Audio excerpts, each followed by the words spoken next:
एक बार भगवान श्री कृष्ण के कहने से हजारों वर्षों से चली आ रही परंपराओं को तोड़कर सभी ब्रजवासी इंद्र की पूजा करते थे।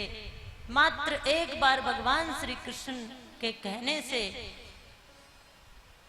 इंद्र की पूजा को छोड़कर गोवर्धन की पूजा की। और भगवान गोवर्धन की लीला के माध्यम से यही कहना चाहते हैं कि भगवान की पूजा ना करके भगवान से प्रेम करो। क्या करो? थोड़ा ऊंचा बोल दो। प्रेम करो। प्रेम, ये प्रेम क्या होता है? प्रेम किसे कहते हैं? प्रेम क्या है? प्रेम का स्वरूप क्या है? प्रेम की परिभाषा क्या है? अगर जगत के बारे में बोला जाए तो व्याख्या हो सकती है, लेकिन प्रेम और परमात्मा की व्याख्या कोई नहीं कर सकता। ध्यान की व्याख्या नहीं होती। ध्यान करते करते ध्यानमय हो जाते हैं। प्रेम क्या है, ये मैं तो क्या कोई भी शब्दों में परिभाषित नहीं कर सकता। हाँ, प्रेम करते करते भक्त प्रेमी हो जाता है।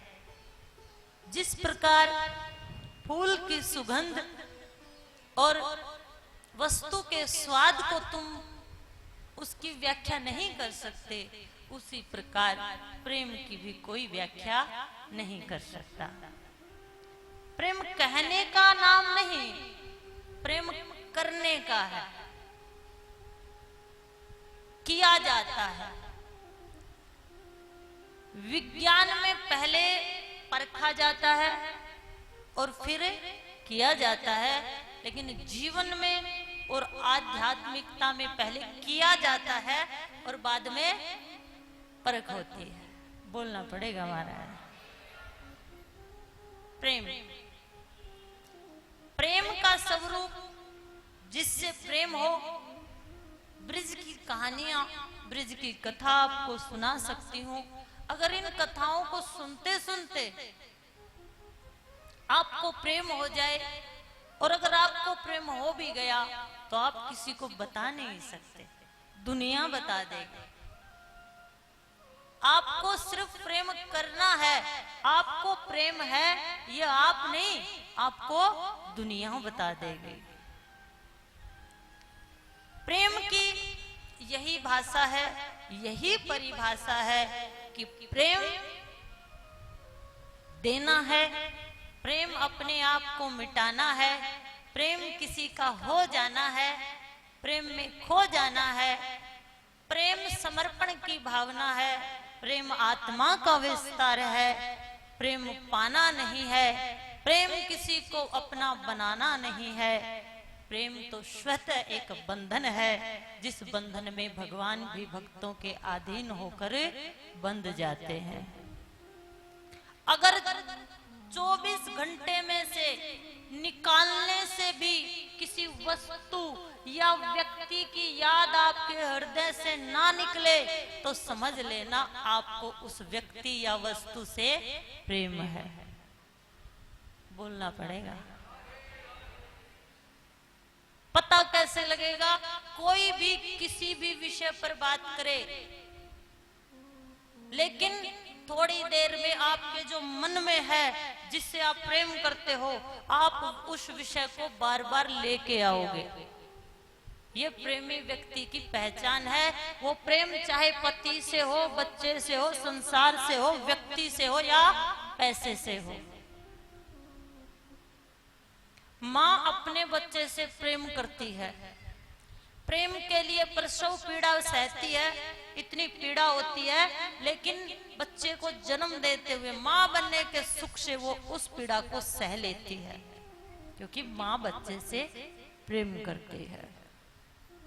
अगर बच्चा इधर बैठा है, माँ इधर बैठी है, आपके घर का उदाहरण देती हूँ। कोई भी बिच्छू चींटी आ जाए, बच्चे की तरफ जाए, तो माँ पहले हाथ लगाती है, उसको पहले उठा लेती है। क्यों? प्रेम हम जिससे करते हैं उसको कोई क्षति नहीं पहुंचने देते, अपने आप को उसके लिए मिटा देते हैं।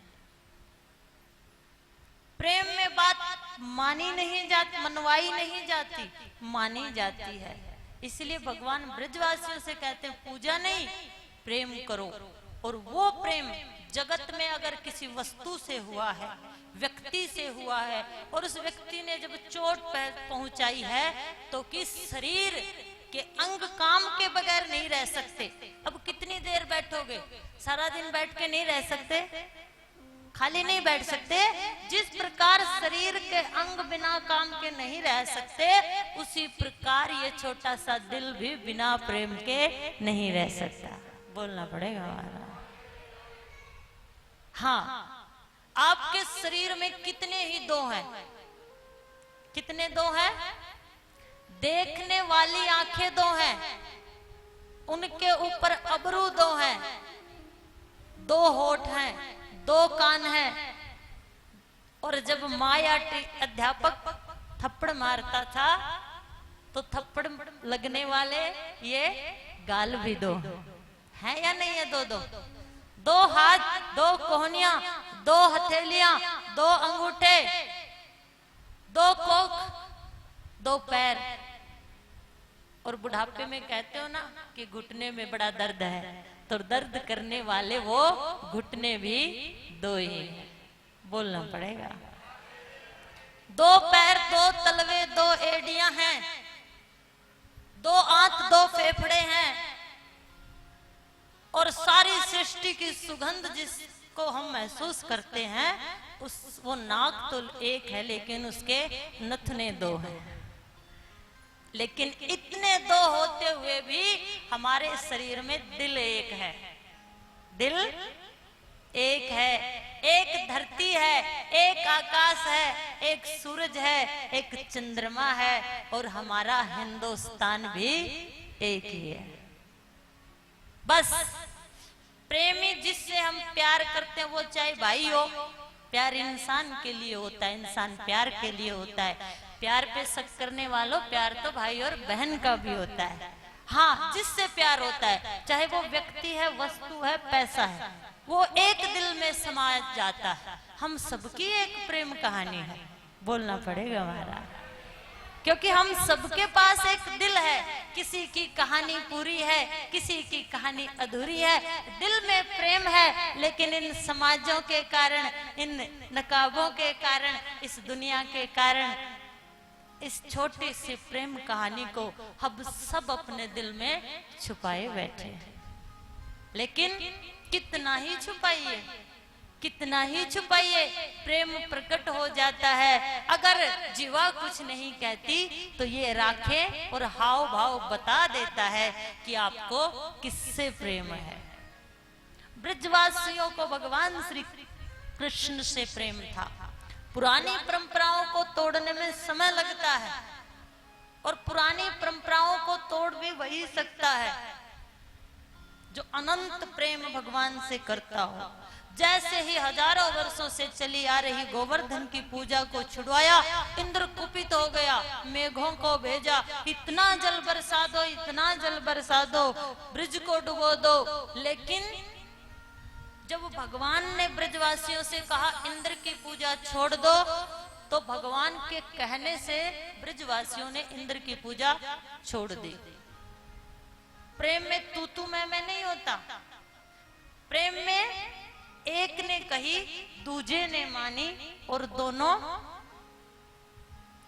प्रेम की बस यही परिभाषा हो सकती है।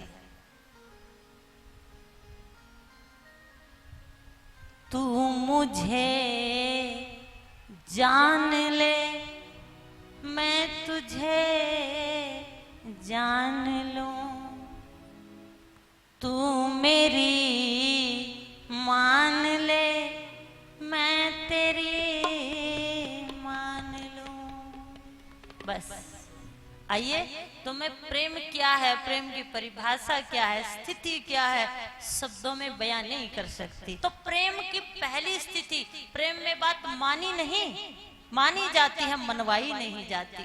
ब्रजवासियों ने इंद्र की पूजा नहीं की, इंद्र को क्रोध आया, जल बरसाया। तो जिसके कहने से पूजा छोड़ी थी, जब इंद्र ने जल बरसाया तो ब्रजवासी भगवान की शरण में जाकर कहने लगे, और भगवान कहते हैं जिसकी पूजा की है वही हमारी रक्षा करेगा।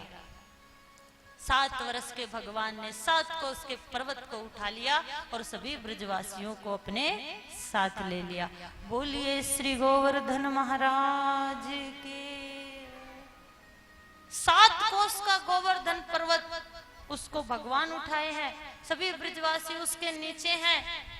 सब ब्रजवासी, और बाहर तूफान है, प्रलय है, मेघ गरज रहे हैं, भारी बरसात हो रही है, लेकिन हर कोई डूबा हुआ है, किसी को कोई ख्याल नहीं। क्यों? वहां प्रेम है। क्या बोलना पड़ेगा? प्रेम है। प्रेम में, प्रेम दिल कर सकता है और दिल एक होता है, और प्रेमी की गति अति साकरी होती है। प्रेम गली अति साकरी, वहां में दो ना समाये। अब ब्रजवासियों के एक पास एक दिल है, वो एक की बात मानते हैं, एक कोई देखना पसंद करते हैं। एक दिल है तो दिल एक की ही बात मानता है, कभी दो की नहीं मान सकता। तो बाहर चाहे तूफान आए, आंधी आए, कुछ भी आए, वो बिना पलक झपके भगवान श्री कृष्ण के प्रेम में डूबे हैं। ऐसा ही प्रेम जब आपको कथा से होगा, चाहे कोई आ रहा है, कोई जा रहा है, किसी ने आपको बुलाया है, नहीं बुलाया है, जैसे ही समय होता है आके बैठ जाते हो, आके बैठ गए, लेकिन बस दिल कथा में लगा है। कोई पंडाल से आपको भगाए फिर भी जाने को मन ना करे, कथा को विश्राम दे दिया जाए लेकिन फिर भी उठने को मन ना करे, तो समझ लेना कि आपको कथा से प्रेम है, और भगवान को इसी प्रेम से पा सकते हैं। और उस प्रेम के आगे इंद्र हार गया। अगर यही प्रेम आपके घर के सदस्यों में है तो दुनिया की कोई बुरी नजर, कोई ताकत आपके घर को नहीं तोड़ सकती। प्रेम करो, किसी से भी करो, जिससे भी करते हो उससे करो, इतना करो कि वो मारे, भगाए, तड़फाए, रुलाए, लेकिन तुम प्रेम करना मत छोड़ो। और तुम्हारे छोड़ने से कुछ छूटता भी नहीं, क्योंकि प्रेम शब्दतः ही होता है, और शब्दतः ही प्रेम, प्रेम किसी के बस की बात नहीं है। प्रेम ना दिल से होता है ना दिमाग से होता है, प्रेम तो इत्तेफाक से होता है, और इत्तेफाक के बदले इत्तेफाक मिले, ये इत्तेफाक भी इत्तेफाक से होता है। और जब वो प्रेम हो तो कोई इंद्र चाहे कितना ही भारी तूफान लेके आए, कैसी ही बरसात हो, कैसी ही रुकावटें हो, प्रेमी उन रुकावटों की परवाह नहीं करता। केवल प्रेमी ब्रजवासियों की तरह भगवान की बात मानता है। श्री श्री 1008 नागा बाबा श्री इच्छापुरी जी महाराज, मतलोड़ा धाम, बरवाला, हिसार, हरियाणा। ये समाधि खरक से मतलोड़ा रोड के बीच में स्थित 400 वर्ष पुरानी है। हरे भरे वृक्षों की हरियाली के बीच विराजमान श्री श्री बाबा इच्छापुरी जी महाराज के धाम में आसपास के गांव अथवा दूर दराज से भक्त और श्रद्धालु आते हैं। आज से 35 वर्ष पहले ये आश्रम एक जंगल था, और उसी दौरान बाबा फूलपुरी जी महाराज यहाँ पधारे थे। पास ही के गांव दाड़ में बाबा फूलपुरी जी का जन्म भी हुआ था। आज से 10 वर्ष पहले महंत श्री फूलपुरी जी महाराज ने एक शिष्या साध्वी शक्तिपुरी जी को अपनी शरण में लिया। साध्वी शक्तिपुरी जी ने गुरु चरणों में रहकर तप, ध्यान और स्मरण करते हुए सद्गुरु जी की कृपा से कान्हा के प्रेम में साध्वी जी ने एक भजन भी गाया, जिसे भक्तों ने अत्यंत पसंद किया। भजन के बोल हैं, भजन के बोल इतने मधुर हैं जिसे सुन करोड़ों लोगों की आस्था साध्वी शक्तिपुरी जी के साथ जुड़ गई है और साध्वी जी ने राधा कृष्ण की प्रेम कथा श्रीमद् भागवत कथा करते हुए अनेक भक्तों का कल्याण भी किया है। श्री साध्वी शक्तिपुरी जी एनजीओ जैसे संगठन से भी जुड़ी हैं, जैसे कि हौसला एक विकल्प फाउंडेशन, जो कि गरीब बच्चों की पढ़ाई लिखाई, खेलकूद, दवा, इलाज के लिए कार्य करता है। साध्वी जी अपनी आने वाली दान दक्षिणा इस एनजीओ को देती हैं, जिससे उन गरीब बच्चों और उनके परिवार की सहायता करने का योग होता है। बहुत सी गौशालाओं के निर्माण के लिए श्री साध्वी शक्तिपुरी जी ने निशुल्क श्रीमद् भागवत कथा की है। आप सब भी साध्वी जी के भजन एवं अनेक प्रेरणादायक प्रवचनों को सुने और अपने जीवन को सफल बनाएं। जय श्री राधे।